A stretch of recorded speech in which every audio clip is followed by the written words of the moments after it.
हम लोग देख रहे हैं गुड्स एंड सर्विस टैक्स का जो पहले का सिलेबस से सीबीसीएस के सिलेबस से जो क्वेश्चन था, तो हमारे लिए भी जो रांची यूनिवर्सिटी का ये क्वेश्चन पेपर है वो मायने रखता है, क्योंकि लगभग सिलेबस क्या सेम ही है ना। लगभग थोड़ा सा यूनिट में चेंज आ गया, जैसे पहले 9 यूनिट्स हुआ करते थे, अभी हम लोग का कितना है 5 यूनिट्स में कर दिया गया है, ठीक है। लेकिन चैप्टर मोर और लेस क्या है सेम है, तो इसलिए प्रैक्टिकल वाला भी वो मायने रखता है, ठीक है। और जो थ्योरी क्वेश्चन है वो भी मायने, जैसे अभी हम लोग देखेंगे तो आप देखेंगे कि ये सब हमारे सिलेबस का भी कंटेंट है। क्लियर सबको? तो हमारे सब्जेक्ट का जो अभी का जो हमारा एनईपी के साथ है नाम क्या है, MJ 11 major paper 11 GST law and practice, ठीक है। तो क्वेश्चन पेपर पुराना वाला है तो सीसी 8 लिखा हुआ है, लेकिन जैसे बोले क्वेश्चन हमारे लिए रेलिवेंट है, मायने लगते हैं, है ना। क्लियर है? चलिए पहला तो ग्रुप ए में ये कौन सा हम डिस्कस कर रहे हैं पहले 2021 से 24 वाला। तो पहला देखिए करेक्ट आंसर आपको चूज करना है, तो ऑलरेडी ग्रुप में जो भेजा गया है उसमें आप देख पा रहे हैं टिक भी किया हुआ है ताकि जल्दी हो जाए, है ना। तो कौन सा फीचर नहीं है जीएसटी का, तो कॉम्प्रिहेंसिव विस्तृत तो है, डेस्टिनेशन बेस्ड है, levied of every levied on होगा और एवरी वैल्यू एडिशन, जब भी वैल्यू जुड़ता है तो टैक्स लगता है उस पर, ठीक है। वैट का ये मॉडिफाइड रूप में नया रूप है। फिर लेविड ओनली और मैन्युफैक्चर, यही रॉन्ग है, क्योंकि सिर्फ मैन्युफैक्चर पे नहीं लगता, हमें पढ़े ना अलग अलग जगह पे उसका लगता है। क्लियर है? मैन्युफैक्चर जो जिनको दिए फिर वो भी तो जिनको दिए, ऐसे फिर क्या जब भी सेल होगा सप्लाई होगा तो उसमें जीएसटी एप्लीकेबल हो जाता है। तो पहला का आंसर क्या है, लेविड ओनली और मैन्युफैक्चर, क्योंकि ये गलत है। क्लियर है हो गया? Second, which of the following taxes will be levied on import, import पे कौन सा लगता है, आईजी। चलिए next, chairperson of the GST council should be, कौन से है फिर से भी आया था, कौन होने चाहिए, यूनियन फाइनेंस मिनिस्टर। क्लियर सबको? फिर लोकेशन क्या है सप्लाई का in case of importation of goods, तो हम लोग पढ़े प्लेस ऑफ सप्लाई वाला जब हम लोग पढ़ रहे थे तो उसमें अलग अलग रूल था। हवाई जहाज से उड़ेंगे तो जहां से उड़ रहे हैं वही हो जाता था, है ना। तो देखिए अलग, तो इसका गैस करके नहीं होगा, वो रूल पढ़ना पड़ेगा वो चीज, है ना। तो इसमें क्योंकि इंपोर्ट का पूछा गया है तो क्या होता है, लोकेशन ऑफ द इंपोर्टर, वही क्या हो गया, लोकेशन ऑफ सप्लाई। क्लियर हो गया सबको? ठीक है। तो चैप्टर्स का रूल भी जानना जरूरी है, ठीक है। ठीक कर रहे हैं कुछ लोग, आंसर साथ में भी लिखते जा रहे हैं, ऐसे ठीक है, फिर लिख भी लेंगे कुछ तो बेटर है, कुछ तो नोट्स लिखना चाहिए। Which of the following forms are used for applicable किसके रजिस्ट्रेशन के लिए, तो हम लोग पढ़े रजिस्ट्रेशन का जो भी फॉर्म होता है जीएसटी के साथ REG लगता है, R वाला रिटर्न होता है ना। इसीलिए तो जीएसटी REG 1 होगा, 2 नहीं, यहाँ पे सिर्फ क्या है 1। क्लियर सबको? आप पढ़िएगा डिटेल में या हम नोट्स आपको भेज देंगे, वो 2 वाला अलग ही चीज है ना, ठीक है। नेक्स्ट देखिए कि टाइम लिमिट बियॉन्ड विच अगर गुड्स रिटर्न नहीं किए तो उसको जॉब, तो इनपुट सेंट जो हो रहा है फॉर जॉब वर्क उसको सप्लाई मान लिया जाता है, ठीक है। तो वो क्या है हमारा 1 साल, पढ़े थे ना हम लोग। कैपिटल गुड्स में कितना है 3 साल, इनपुट में कितना 1 साल और कैपिटल गुड में 3 साल। फिर अ पर्सन हु डैश लिखा है डिजिटल या इलेक्ट्रॉनिक फैसिलिटी या प्लेटफॉर्म फॉर इलेक्ट्रॉनिक कॉमर्स, तो इलेक्ट्रॉनिक कॉमर्स का यहाँ मेनली डेफिनेशन वाला है, ठीक है। ईसीओ किसको बोलते हैं हम लोग, इलेक्ट्रॉनिक कॉमर्स ऑपरेटर किसको बोलते हैं, हाँ। तो इलेक्ट्रॉनिक कॉमर्स ऑपरेटर का जब डेफिनेशन लोग पढ़े तो उसमें लिखा हुआ था ओन्स, ऑपरेट्स और मैनेजेस, ठीक है। ये डेफिनेशन इंपॉर्टेंट भी है, ईसीओ के ऊपर कोई भी शॉर्ट नोट भी आएगा उसका डेफिनेशन जरूर लिख लीजिएगा, उसका सेक्शन लर्न करेंगे तो बहुत ही अच्छा है। गुड्स का सेक्शन आपको पता होना चाहिए, सर्विसेज का सेक्शन पता होना चाहिए, है ना, क्योंकि वही सब्जेक्ट हम लोग पढ़ रहे हैं। अगर उसी का सेक्शन नहीं पता तो क्या हो सकता है हमारा, ठीक है, मतलब अच्छा रहेगा सेक्शन लिखे, मार्क्स बेटर रहेगा, है ना। क्लियर है सबको? तो यहाँ पे नन ऑफ दिस क्यों हुआ, क्योंकि ओन्स, ऑपरेट, मैनेज तीनों होना चाहिए था। क्लियर हो गया? ऑल ऑफ द अबव रहता तो राइट होता, यहाँ नन लिखा। क्लियर है? मिनिमम कंसाइनमेंट वैल्यू जिसके लिए ई-वे बिल मैंडेटरी है, कितना है 50,000, पढ़े ना हम लोग। 50,000 के ऊपर अगर आप जाते हैं, ठीक है, या मिनिमम वो है 50,000 का वैल्यू, तो आप क्या करना पड़ेगा, आपको ई-वे बिल जनरेट करना पड़ेगा। Very good. फिर कौन सा इसमें से आइटम है जो डेबिट होता है इलेक्ट्रॉनिक क्रेडिट लेजर में, तो हम लोग पढ़िए कि जो 3 तरह का लेजर होता है, कौन कौन सा, इलेक्ट्रॉनिक लायबिलिटी, इलेक्ट्रॉनिक क्रेडिट और कैश वाला। तो हम लोग ये पढ़े कि जो इलेक्ट्रॉनिक क्रेडिट वाला जो पार्ट होता है, तो आईटीसी जिसमें रहता है, उसको हम सिर्फ किसके लिए यूज कर सकते हैं, टैक्स के लिए, है ना, पढ़े ना, पेनाल्टी, फीस, इंटरेस्ट इसके लिए यूज नहीं कर सकते, तो वो सब नहीं होगा, वो अलग वाला चीज। तो सिर्फ क्या होगा आंसर, आउटपुट टैक्स। क्लियर सबको? लास्ट देखिए, accounts are required to be maintained in, ये है। अगर हम लोग बस ये सोचते हैं कि सारा चीज इलेक्ट्रॉनिक है तो ये भी क्या होगा, सिर्फ इलेक्ट्रॉनिक फॉर्म में हो, तो ऐसा नहीं है। अकाउंट्स मेंटेन करने का बात है। मेंटेन मतलब जो हम लोग अपने लिए रखते हैं, है ना। जीएसटी का जो सरकार के साथ होता है डीलिंग, वो सब तो ऑनलाइन वाला है ना, जो लेजर हो गया, ये सब पेमेंट हो गया, ये सब। लेकिन इसमें ऑप्शन है, क्या है ऑप्शन, या तो आप मैनुअल भी रख सकते हैं, मतलब आप रजिस्टर मेंटेन कर सकते हैं, या कंप्यूटर के फॉर्म में भी आप, इलेक्ट्रॉनिक फॉर्म में भी आप इसका रिकॉर्ड्स मेंटेन कर सकते हैं ऑनलाइन। ये सब क्लियर है सबको, ठीक है। तो इसका क्या आंसर होगा, मैनुअल और इलेक्ट्रॉनिक फॉर्म। एक क्वेश्चन आप लोग लिख लीजिए कि कौन कौन सा अकाउंट्स मेंटेन करना जरूरी होता है जीएसटी में, कौन कौन सा अकाउंट्स, ठीक है। जैसे इनवॉइस का हो गया, अलग अलग है, देखिएगा एक बार आप लोग सर्च करके आप लोग देखिए, ठीक है। हम भी कुछ नोट्स आपको इंपॉर्टेंट भेज देंगे ग्रुप में, हाँ, कि जो भी लगेगा कि इसका आपको भेज देना चाहिए तो हम कोशिश करेंगे आपको पहुंचा दें, या तो प्रीवियस ईयर वाला या कोई भी एक्स्ट्रा हो जो नहीं भी आया, ठीक है, तो पढ़ लीजिएगा। चलिए, explain the concept of GST together with its structure and types. तो जीएसटी हम लोग जानते हैं, है ना, गुड्स एंड सर्विसेज टैक्स के लिए है, डेस्टिनेशन बेस्ड कंजम्पशन टैक्स है ना, ये लिखना जरूरी है, destination based consumption tax, one nation, ठीक है, वन टैक्स वन मार्केट उसका स्लोगन है, वो कब से एप्लीकेबल हुआ, वो स्ट्रक्चर क्या है, ये दो भाग में बटा गया है, डुअल स्ट्रक्चर है ना, डुअल एस्पेक्ट दो तरह का है, ये क्या है, सेंट्रल वाला भी है और स्टेट। तो सेंट्रल वाला और स्टेट वाला में भी हम लोग जानते हैं, अगर जीएसटी मतलब सीजीएसटी एसजीएसटी जो इसका टाइप भी हो गया, है ना, और कहीं कहीं यूटीजीएसटी तो यूटीजीएसटी, और जहाँ आईजीएसटी तो आईजीएसटी।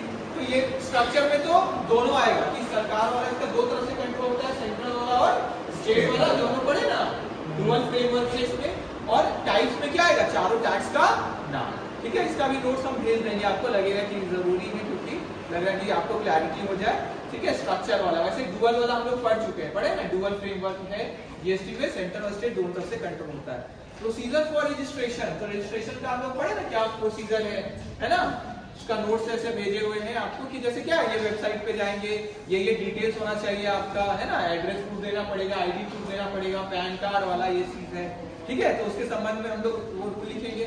अगर आप नॉन रजिस्ट्रेशन में रजिस्ट्रेशन नहीं करवाते तो क्या होगा, आपको पहला बात, अगर आप लिमिट पार कर रहे तो रजिस्ट्रेशन तो कंपलसरी है, थ्रेशोल्ड लिमिट है ना, 40 लाख 20 लाख 10 लाख जो भी है, स्पेशल कैटेगरी स्टेट या जो भी है।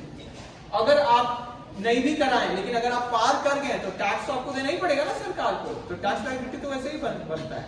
तो भले ही आप ना कराएं, लेकिन अगर आप उस लिमिट को पार करते हैं तो आपको टैक्स तो देना पड़ेगा पहला बात।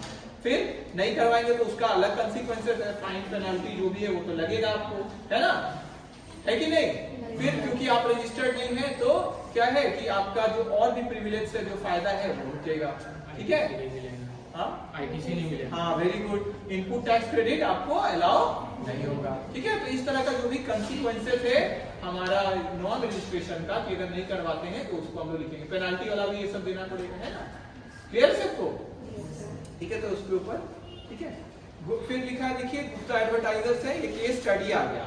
केस स्टडी का फॉर्मेट लिखिए, कैसे आंसर करेंगे आप केस स्टडी, कोई भी केस स्टडी आएगा, सबसे पहले आप रूल लिखिएगा उसका, उससे संबंधित रूल क्या है, ठीक है।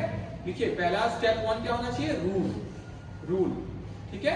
जैसे आईटीसी के संबंध में आया तो किसका लिखेंगे, रूल, आईटीसी का थोड़ा रूल लिख देंगे हम लोग, ठीक है। फिर कॉम्पोजिशन स्कीम वाला है तो उसका लिख देंगे, है ना, कि इतना 1.5 करोड़ तक है तो उसके लिए ये क्लियर है, ठीक है। तो जिसका भी है तो पहले कोशिश करेंगे हम लोग रूल लिख दे, तो जिससे क्या कम से कम स्टेप मार्किंग में भी तो मार्क्स मिले। दूसरा, फिर केस का जो फैक्ट्स है उसको थोड़ा लिख सकते हैं, हाँ। केस में जैसे इसमें क्या दिया हुआ है, देखिए ये रांची के है, एडवर्टाइजिंग एजेंसी है, इसमें लिखा है एडवर्टाइजिंग का प्रिपरेशन का इतना लगा, time slot for TV, supply for TV broadcasting है, बैनर्स है, एडवर्टाइजमेंट इन अमर उजाला न्यूज़पेपर, फिर एडवर्टाइजमेंट फ्रॉम रेडियो मीडियम, फिर कमीशन चार्ज फॉर सर्विसेज, उसका इतना पैसा है। और इसमें लास्ट में बोला गया टैक्सेबल वैल्यू ऑफ सर्विस आपको कंप्यूट करना है, कैलकुलेट करना है। आईजीएसटी पेबल, अगर आईजीएसटी का क्या रेट है 0.5 मतलब 5% है। फॉर प्रिंट मीडिया, आप ध्यान दीजिएगा क्या लिखा है, 5% है प्रिंट मीडिया का और 18% है मीडिया सर्विस। तो पहले तो रूल लिख दिए हम लोग, क्लियर है यहाँ तक। सेकंड में क्या लिखेंगे, facts of the case, case में क्या है तो इसमें लिखेंगे ये क्या है, एडवर्टाइजिंग एजेंसी है, इनका ये क्या हुआ है, ये सर्विसेज दिए हैं। तो अगर आप ध्यान देंगे तो सर्विस में प्रिंट मीडिया क्या होता है, जो छपता है, उसको बोलते हैं प्रिंट। जैसे न्यूज़पेपर हो गया, मैगजीन हो गया, ये सब प्रिंट मीडिया में। तो इसमें बस एक जगह, ठीक है, एडवर्टाइजमेंट छपा है, जो एडवर्टाइजमेंट, ठीक है, वो प्रिंट मीडिया में चल जाएगा। कितना लाख का? 3,20,000। तो ये लिखेंगे कि प्रिंट मीडिया वाला कितना? 3,20,000, जिसपे रेट कितना एप्लीकेबल है? कितना है प्रिंट मीडिया पे? 5%। और बाकी सब का लिख देंगे। ये सब क्या है? Media, other media service. Other media service जैसे रेडियो में चला गया, टीवी में चला गया, ये सब क्या हो जाता है? Other media. क्लियर हो गया? तो बाकी सब अदर मीडिया में। तो बस 3 लाख। और फिर आप तीसरा स्टेप लिखिए। तो दूसरा हो गया फैक्ट्स ऑफ द केस। पहला क्या लिखिए? रूल, ठीक है, रेलिवेंट रूल जो भी संबंधित है। दूसरा फैक्ट्स ऑफ द केस। तीसरा अब सॉल्व करेंगे। अब लिखिए सॉल्व। अब सॉल्व करेंगे। तो ये सॉल्व करेंगे कैसे? तो लिखेंगे प्रिंट मीडिया में सिर्फ क्या आ रहा है? मेरा एडवर्टाइजमेंट वाला आ रहा है, तो उसपे कितना परसेंट है? 5%। तो हम लोग सॉल्व जो करेंगे तो 5% हम लोग दिखाएंगे किसका? 3,25,000 का। इस पे निकालेंगे IGST है सारा, ठीक है। तो कितना परसेंट हो गया? ये 5%। तो ये कितना आया? जितना भी आया वो यहाँ पे आ गया। और बाकी सब क्या लिख देंगे? अदर मीडिया सर्विसेज, ठीक है। तो उसपे जितना भी है, जितना अमाउंट है, कितना अमाउंट है? 2,25,000, फिर 3,20,000, सबका ये डिटेल लिख देंगे। ये इसका है, ये इसका है, हाँ? ऐसे लिख सकते हैं हम लोग। 3,25,000, फिर 2,15,000, फिर 3,25,000 हम उधर कर लिए, फिर 2,20,000, फिर 2,45,000। एग्जैक्ट क्वेश्चन आपके बुक में भी है, आप देखिएगा, मिलेगा आपको। एग्जैक्ट है ना? कौन सा चैप्टर है? ध्यान अगर होगा तो बता सकते हैं। एकदम एग्जैक्ट, जहां तक मुझको याद है एग्जैक्ट है, ठीक है। तो आप दो काम कर सकते हैं, या तो सबको 18% से एक बार करिए, और क्योंकि कॉमन ही है तो आप क्या कर सकते हैं? टोटल करिए और एक बार में 18% कर दीजिए। क्लियर है? तो बस कितना हो गया? आपको निकालना क्या था? Taxable value of service. तो टैक्सेबल वैल्यू तो टोटल होगा। टैक्सेबल, देखिए ध्यान दीजिए घर, टैक्सेबल वैल्यू क्या होगा? उसमें 3,25,000 भी जुड़ेगा, क्योंकि उसमें तो टैक्स लगा रहे हैं। फिर ये भी। तो टैक्सेबल वैल्यू आप जब दिखाएंगे तो देयरफॉर जो आंसर लिखेंगे पहला, टैक्सेबल वैल्यू ऑफ सर्विसेज, ठीक है। यहाँ टैक्सेबल वैल्यू है ना, लिख रहे हैं, ठीक है। टैक्सेबल वैल्यू ऑफ सर्विस, इसमें सब प्लस करेंगे 3,25,000 और ये सब, क्योंकि सब पे टैक्स लगना है। कोई ऐसा होता है जैसे कल हम लोग कर रहे हैं प्योर एजेंट वाला, तो वो नहीं जुड़ता, वो प्लस 0 कर देते उसके लिए। क्लियर है? तो टैक्सेबल वैल्यू कितना आएगा उसको हम लोग एक बार में लिख दिए। क्लियर है सबको? क्लियर है? उसको एक बार में लिख दिए। और फिर हम लोग क्या करेंगे? दूसरा IGST पेबल। तो IGST पेबल में जब हम दिखाएंगे तो उसमें इंटू 5% इसका रहेगा, और इसका टोटल का कितना? 18%। क्लियर है सबको? क्लियर है? तो जितना आएगा अमाउंट वही क्या हो गया? Total IGST payable. क्लियर है सबको? इस क्वेश्चन में अगर ये लोग का भी कुछ खर्चा लगता है और जिसपे इनपुट मिलता तो वो इनपुट मिल जाता है, तो क्या हो जाता? माइनस आउटपुट माइनस इनपुट, फिर जितना बचता है वही क्या हो जाता है? Amount payable. क्लियर हो गया? IGST। क्लियर है सबको? तो केस स्टडी कोई भी आएगा, अच्छा तरीका क्या है कैसे दिखाना? पहला रूल लिखना, दूसरा फैक्ट्स ऑफ द केस लिखना, और तीसरा सॉल्व करना। इसमें रूल किसका लिखना चाहिए आपको? कि जितना भी ट्रांजैक्शन वैल्यू, हाँ ठीक बोल रहे हैं, ITC लेकिन है नहीं इसमें, पर उसका थोड़ा सा मेंशन कर सकते हैं कि अगर होता तो उसको भी माइनस करते हैं। तो थोड़ा सा हम लोग ये बोल देंगे कि IGST वाला यहाँ पे लग रहा है, IGST क्या होता है उसको थोड़ा बता देंगे फुल फॉर्म ऐसे, और फिर हम लोग ये बोल देंगे कि जितना भी टैक्सेबल वैल्यू होता है, टैक्सेबल वैल्यू क्या? जिस पे भी हम लोग टैक्स लगाते हैं, हाँ, जो एलिजिबल है। जैसे अगर कोई प्योर एजेंट वाला सर्विस होता तो उस पर नहीं लगता, ये सिर्फ बता देंगे कि क्या क्या जुड़ता है और क्या क्या नहीं जुड़ता है। क्लियर हो गया? जो एग्जेम्पशन है ना कि ये सब पे नहीं लगता है, इस पे कोई वैल्यू नहीं लगेगा, या किसी भी रूल में वो माफ है, तो वैसा चीज को हम लोग नहीं जोड़ते। शॉर्ट ही में लिख देंगे, बहुत लंबा लिखने की जरूरत नहीं है, क्योंकि सॉल्व भी तो करेंगे। क्लियर हो गया? एक 1.5 पेज में ही इसको सॉल्व भी कर देंगे, वो हो जाएगा, ठीक है। चलिए नेक्स्ट क्वेश्चन। कंडीशन जो प्रेस्क्राइब किया गया किसके लिए? ITC के लिए। Question number 5। तो कंडीशन हम लोग पढ़े ना ITC चैप्टर, तो उसका कंडीशंस लिख देंगे। कंडीशंस क्या क्या है बोलिए? पहला तो रजिस्ट्रेशन होना चाहिए आपका, फिर इनवॉइस जनरेट होना चाहिए, इनवॉइस मिलना चाहिए, 180 दिन के भीतर उसका पेमेंट होना चाहिए, डेप्रिसिएशन अगर फिक्स्ड एसेट है, डेप्रिसिएशन अगर क्लियर कर लिए, कैपिटल गुड्स इस तरह का है तो आपको ITC नहीं मिलेगा, ये सब था ना, ठीक है। हाँ, बिजनेस पर्पस के लिए वेरी गुड, बहुत अच्छा, ठीक है। तो ये सब कंडीशन है। डॉक्यूमेंट्स इसके लिए क्या क्या चाहिए? टैक्स इनवॉइस चाहिए, ठीक है, और जो भी आप जो भी मतलब इससे संबंधित चीजें, ठीक है। तो हम नोट्स भी आपको भेज देंगे, ठीक है। क्लियर हुआ? जिसका भी आपको लगेगा कि इसका और आपको नोट्स का जरूरत है तो नोट्स भी। फिर what do you mean by indirect taxes? Question number 6। Write down it's merits and demerits. ठीक है, तो इनडायरेक्ट टैक्सेस तो हम लोग जानते हैं, ठीक है, जिसका भाग शिफ्ट हो जाता है, मेरिट्स और डिमेरिट्स लिख लेंगे। क्लियर सबको? ये तो सिंपल शुरू वाला चैप्टर वाला है। What is payment of tax? ठीक है, तो पेमेंट ऑफ टैक्स क्या बोलते हैं यहाँ पे मेनली किसके संदर्भ में? जीएसटी में। ठीक है, तो जो हमारा उसका लायबिलिटी बनता है जब उसको हम लोग पेमेंट जब जाते हैं, पेमेंट ऑफ टैक्स। ठीक है, मेन फीचर्स क्या है? ठीक है, तो फीचर्स में हम लोग लिखेंगे कि जितना बनता है हम लोग उसका जैसे आउटपुट इनपुट करके सेटल करके नेट पेबल जितना आता है उतना हम लोग सरकार को पेमेंट करेंगे, है ना। फिर इसका जो टाइमली रिटर्न है वो सब, और मेथड्स ऑफ पेमेंट भी इसमें जैसे बोला गया है तो वो हम लोग डिस्कस करेंगे। जैसे अभी डिस्कस किया ना, वो जो अलग अलग रजिस्टर बनता है ना, कि ये अलग अलग रजिस्टर है, इसमें फीचर्स में लिख सकते हैं, फिर उससे हम पेमेंट कर सकते हैं।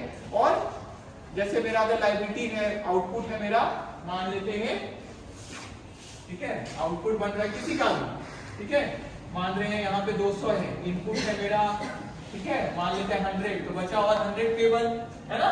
इसको हम कहाँ से पे कर सकते हैं? आईटीसी मेरा अगर है, जो लेजर ऑनलाइन लेजर है ना, इलेक्ट्रॉनिक क्रेडिट लेजर, है ना, वहां से अगर कुछ उसका बैलेंस है तो उसको यूज कर सकते हैं। मान लेते हैं 50 है, और मेरा कैश लेजर में भी 10 रुपया है, या हम डाल दिए उसमें डाल उसका बैलेंस बढ़ा दिए हैं, तो कैश लेजर से भी हम क्या करेंगे? तो एक तो इलेक्ट्रॉनिक क्रेडिट लेजर से, इलेक्ट्रॉनिक कैश लेजर से भी हम यूज कर सकते हैं, है ना।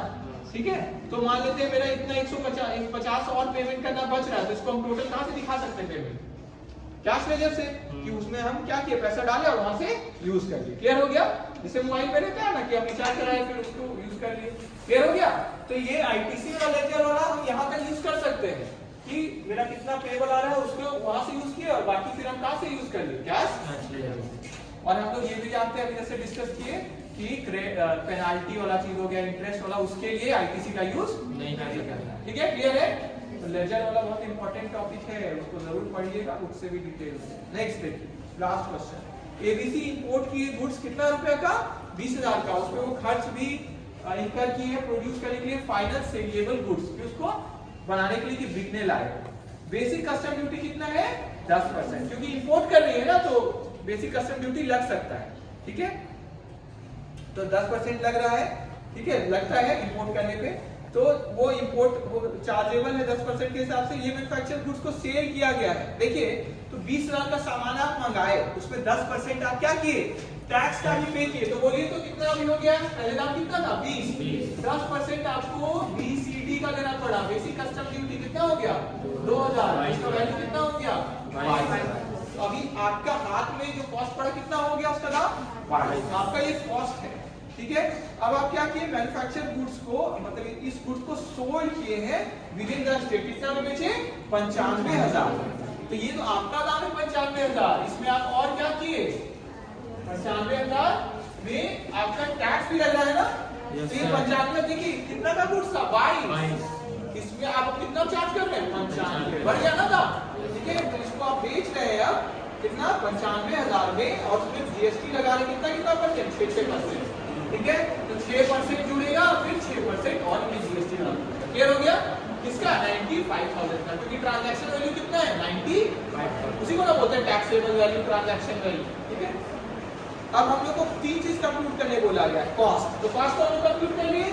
ठीक है, 22,000 कॉस्ट है मेरे को इतना कॉस्ट पड़ा। दूसरा सेल वैल्यू, सेल वैल्यू तो ये है, लेकिन इसमें हमारा टैक्स भी तो जुड़ रहा है, तो सेल का टोटल वैल्यू कितना होगा? टैक्स जोड़ के, तो 6% कितना होगा? 95,000 प्लस 12%। हाँ, 12% कितना होगा? टोटल बता दीजिए अपने पास। ऐसे 6% अलग अलग, लगभग 11,000 कुछ, 11,000 नहीं 6%। हाँ, 11,000 कुछ। ठीक है, मान लेते हैं, देखिए चलिए कुछ भी आए, मान लेते हैं 11,000 कुछ। हाँ, मान लेते हैं 11,000 कुछ रुपया है। अब क्या हो गया? 14%। कितना आ रहा है? निकाल लिए 95,000 का 12% या 6% बताइए ना। ठीक है, देखिए चलिए मान लेते हैं कि 6% आया जितना भी अमाउंट, और 6% जितना भी, कितना आ रहा है? कैलकुलेट किए 5,700। देखिए 5,700, यहाँ भी कितना? 5,700। टोटल वैल्यू जो सेल वैल्यू या इनवॉइस वैल्यू लिख लीजिए। सेल वैल्यू बोल सकते हैं या इनवॉइस वैल्यू। कितना हुआ? 95,000 और इसमें कितना जुड़ गया, ये 10,000, 11,400 जोड़िए, 1,06,400। ये क्या हो गया आपका सेल वैल्यू, या दूसरा नाम क्या बोलेंगे, इनवॉइस। बिल का वैल्यू होता है ना, जो हम लोग बिल लेके उसमें टैक्स उड़ा रखा है ना लास्ट में, ठीक है, क्लियर सबको। अब देखिए लास्ट चीज क्या निकालना है, टैक्स पेबल। टैक्स आपको कितना पेमेंट करना है, तो यहाँ इनपुट आईटीसी वाला तो कुछ है नहीं अभी, है ना, तो आपको टैक्स कितना लग रहा है यहाँ पे 11,400। तो ये हमारा क्या हो गया, जीएसटी वाला जो टैक्स पेबल। क्लियर हो गया सबको, क्लियर है, ठीक है। तो जीएसटी का टैक्स पेबल, अच्छा ये हो गया। तो लास्ट वाला आंसर क्या हो गया हमारा 11,400। कैसे आया, 5,700 प्लस 5,000, कुछ इनपुट होता तो माइनस कर देते। क्लियर हो गया, मान लेते सीजीएसटी लिखा हो या पहले हम कुछ जो भी पे किए उसका अमाउंट रहता तो माइनस कर देते। इंपोर्ट जब भी करते हैं उसी में अगर जीएसटी भी होता तो जीएसटी भी अलग से लगता, लेकिन इसमें नहीं था ना क्वेश्चन में, क्लियर है। तो बीसीडी 10% लगता और जीएसटी भी अलग से लगता, लेकिन इसमें था नहीं। तो तीन वैल्यू क्या क्या निकला, वो ये कॉस्ट कितना निकला 22,000, इनवॉइस वैल्यू या सेल वैल्यू कितना निकला 1,06,400, और लास्ट हमारा टैक्स पेबल कितना निकला 11,400, दोनों को जोड़ के 5,700 इंटू 2। अब देखिए ये भी तो केस स्टडी है ना, तो क्या लिखेंगे सबसे पहले रूल, दूसरा रूल किसका किसका लिखेंगे, इंपोर्ट कर रहे हैं हम तो उसका बीसीडी वाला की उसमें ऐड होगा, ये वाला लिखेंगे ऐड होगा। फिर क्या लिखेंगे हम लोग कि जो वैल्यू पे बेच रहे हैं उस पे टैक्स लगेगा, थोड़ा आईजीएसटी के यहाँ पे जो भी सीजीएसटी और उसका सेट ऑफ, ये सब थोड़ा सा लिख सकते हैं आप, फुल फॉर्म लिख सकते हैं। फिर फैक्ट्स ऑफ द केस लिख देंगे कि इंपोर्ट हुआ है 10% ये लगा है, मतलब जो क्वेश्चन ही दिया उसी को क्या बोलते हैं फैक्ट्स ऑफ द केस, उसको पॉइंट वाइज आप लिख सकते हैं, ये इतना है ये इतना है, क्लियर है। और लास्ट में सॉल्यूशन करेंगे तो जो अभी हम लोग, क्लियर है सबको, ठीक है, थैंक यू।